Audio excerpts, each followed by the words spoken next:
Another day, another cozy sweater. Hey besties, what the heck is up?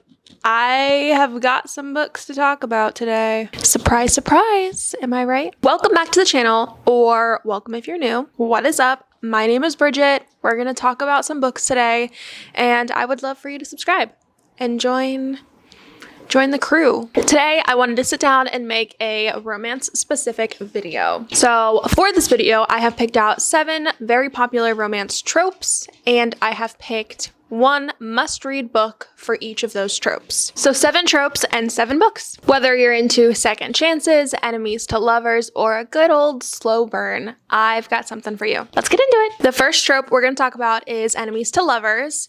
Now, this trope has a lot of romantasy and fantasy books, but I wanted to focus on only romance novels for this video. So for enemies to lovers, I recommend Not in Love by Ali Hazelwood. This book is about 2 rival scientists who are forced to collaborate on a project together despite their growing animosity towards one another. Soon, their professional rivalry turns into an unexpected sparks of attraction. They navigate their evolving feelings in the midst of workplace drama and personal revelations. This enemies to lovers romance combines sharp wit with emotional depth, making it a compelling and entertaining read. I will say this book is pretty spicy. It starts off with a one-night stand, so be prepared for that. Next is the brother's best friend trope, and for this one, I picked Done and Dusted by Lila Sage. This book follows the female main character who is back in her hometown after years away. She pretty soon finds herself drawn to her brother's best friend. This book follows the female main character who is a professional barrel racer. She moves home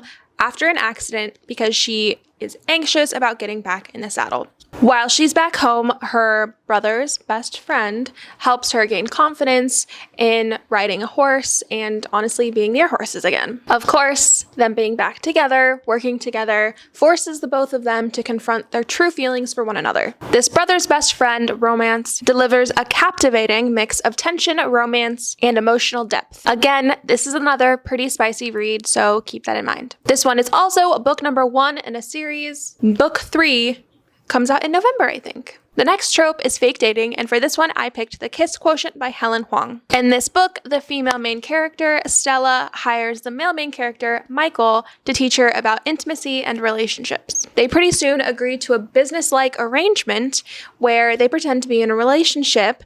As with most books in this trope, despite the initial fake relationship, they soon begin to develop genuine feelings for one another. This story has a blend of charm, humor, and emotional depth, providing a unique lens to the fake dating relationship trope. You will absolutely fall in love with these characters. Trope number 4 is second chance romance, and for this one, I picked Happy Place by Emily Henry. This book follows a couple who has recently broken up, and they soon find themselves on a week-long vacation at their favorite vacation spot with their friends. They grapple with unresolved feelings and the pressure of maintaining a facade of their fake relationship while they're on the trip. Being forced to share a room with one another, they have a chance to rediscover each other and rekindle the romance. This second chance romance beautifully blends humor and heartfelt romance. It explores themes of love, friendship, and personal growth. It's been a minute since I've last read this one. I think there's a pretty good amount of spice in here as well, but I loved this book, I loved the story, and I could relate very much with the female main character. Trope number 4 is the slow burn trope, and for this one I picked Book Lovers, also by Emily Henry. This book follows a literary agent and a charming bookshop owner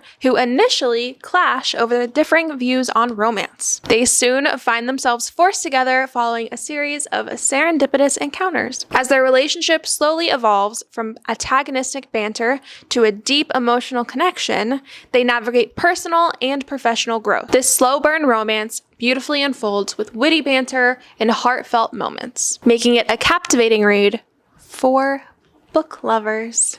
Cute. I recently finished reading this book and I absolutely loved it. There is a little bit of spice in it, but I wouldn't say it's too prominent. Next is the forced proximity trope, and for this book, I picked Wildfire by Hannah Grace. This is technically book number 2 in the Maple Hills series. These are interconnected standalones, so you could technically skip to this book and read it and it would be fine, but I would recommend reading the first book first, and that one is Icebreaker by Hannah Grace. I will also add that both of these books in this series are pretty spicy. This book follows the male main character, Russ, who is in college, and he is a hockey goalie for the college's hockey team, and he's quite shy. He ends up taking a job at a summer camp to avoid having to go home for the summer. At the summer camp, he runs into the female main character, Aurora, who's an extroverted English major, who he had previously had a brief encounter with at a party. Both of the characters are at this summer camp to avoid family drama, and their forced proximity leads to a gradual, heartfelt romance. I loved this book, and the third book in the series actually comes out next week for me. I'm not quite sure when you'll be watching this, but it'll be August 28th is when the book comes out. Nope.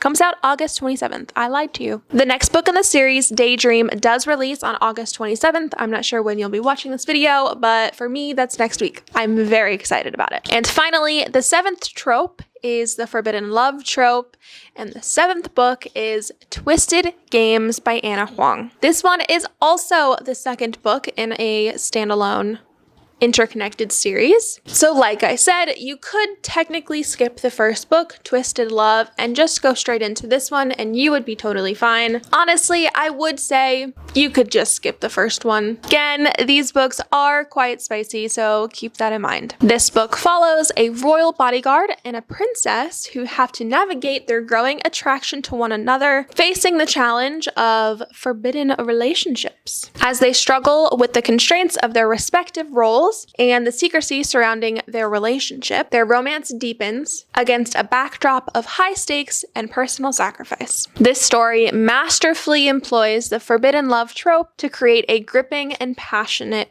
narrative. I loved this book so much, and not just because the female main character and I have the same name, but because it was amazing. And just like that, that is it. These are the 7 books for the 7 romance tropes that we talked about today. Thank you so much for watching and joining me for this video. I hope you found this video helpful if you are looking for a book in a specific trope. Now, you know what to pick up. Don't forget to go ahead and hit that subscribe button if you want to see more bookish and reading and cozy content. As always, you can follow me on Goodreads down below. I also started a Patreon, so check that out if you're interested in seeing what's going on over there. But that's it from me for today. Bye!